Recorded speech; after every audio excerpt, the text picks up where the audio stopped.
creative living, utilizing today's technology with the best of the past to bring you innovative ideas and up-to-date information for creative lifestyles in today's active world. With your host, Sheryl Borden. Judy, it's nice to have you here. However, usually you're showing us how to make some wonderful project or telling us about new products. And well, in a way, that's what we're going to talk about, because I noticed on your some of your products, the word bamboo, it stands out. But I understand that the FTC is really looking at this wording. Why? Well, the FTC is taking a close look at anybody who's putting a product out on the marketplace that says bamboo. And there have been some companies that have been cited for some deceptive practices. Most of those are very big companies doing different products than in the craft industry. However, the implications that the FTC imposes on those trickle down to everybody using the term. So the bamboo is being criticized because the implication is that the bamboo is the natural form of the fiber, when in fact the textiles version of the fiber is a rayon fiber that is made from bamboo. So it's really a man-made fiber. And actually you said rayon can come from other sources besides bamboo, is that right? It can come from other sources. Plants, the fact that it's coming specifically from bamboo, a plant that is a very prolific grower, is what sets this bamboo rayon apart from some of the other rayons. It's not the characteristics of the product, but the source. The source. And I don't know how you are, but when I go to the store to buy things, I don't read that much. I just look for my favorite packaging because then I know what it is. And I thought it might be interesting if people do crafts, they're used to looking for the batting, maybe pillow forms, things like this that they, just go to the store and recognize. And of course you can see the bamboo is very prominent in the wording. But just so that they'll know that they're getting the same great products, but and actually improved. Yes, we are because it's going to have this nature-fil, for instance, batting up here. So I think that's good because many of us just shop for what we're used to shopping for. Right, and you don't understand why things are changing, and maybe you don't need to. I think there are a lot of people who, like me and maybe like you, who shop based on the performance characteristics of the product. So rest assured that the products that you're getting are going to have the same or better performance characteristics than they do today, such as the batting, which has gone really well in the marketplace. It's been very well received. It's very soft and supple, and it can really hold up well, especially if you heavily quilt on it, so it doesn't get stiff like some cottons can get.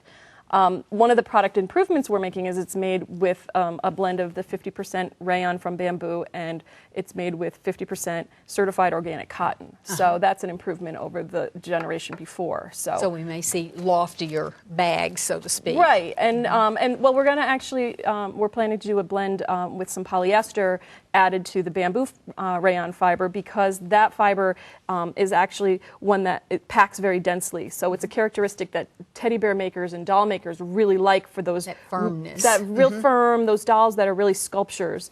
They want the firmness, but some others want to have the same option of using that fiber, want a little bit softer feeling, and same with your pillows, you want them to remain resilient. Adding that polyester component will really boost that resiliency a bit. I see. Do products that are made from bamboo typically cost more? They do cost a little bit more, not significantly more than, say, a cotton or a wool, but they'll cost a little bit more because it's just a little bit more costly to produce the fiber. Why does your company and other companies like using that rayon from bamboo in crafting? Well, I mean, it offers a lot of benefits. It's a very soft and supple and silky texture, which is really, it's really about the performance. Oh. So, and it's also great that bamboo is a natural resource, and it's a resource that grows anywhere except Antarctica. So it's really a potential crop source anywhere in the world. So that's number one. It also grows without the use of pesticides or fertilizers. So as an environmental grower, it has that benefit to it. It's been used in watershed areas. It absorbs nitrogen, which is a common water pollutant. Holds the soil from eroding. It does. The root system is incredible. If you've ever planted any in your garden, you might know that. So anyway, the upshot is that it grows very prolifically and it doesn't require a lot to get it to grow well. So that's what makes it a great source. Well, and I was going to ask you about the environment because we're all interested in doing whatever we can to save the planet, so to speak. So those are good points to bring out too. Are the bamboo products antibacterial?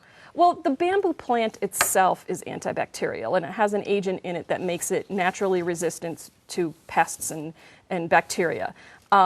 The fiber itself, after processing, it's been determined now, and it's been late in the determination time frame, that the processed rayon fibers from bamboo do not retain the antibacterial claim. So that is being removed from packaging on a go forward. Mm-hmm. So that's important for consumers to know. Correct. However, it's highly washable and it can be dry cleaned, so there's nothing in it that's any less safe to use. And it's still non-allergenic too. Well, I don't know so much about non-allergenic, but it's definitely not something that's known to be a highly allergenic product. I see. So, and it's also processed carefully. Like we use a farm. It's a crop-based plantation-grown bamboo that's grown to meet international organic standards. So the process of growing that fiber has been really scrutinized. We don't want to be environmentally invasive with the products. Well, it sounds like that, like you say, it's trickled down to the craft industry, even though that may be a smaller user of the rayon from bamboo. But I think it's interesting to find out what companies are faced with, what your company, for instance, has done to help consumers to know exactly what they're getting when they buy the products. Right. Well, thank you so much. This has You're so been welcome. interesting. Thank you.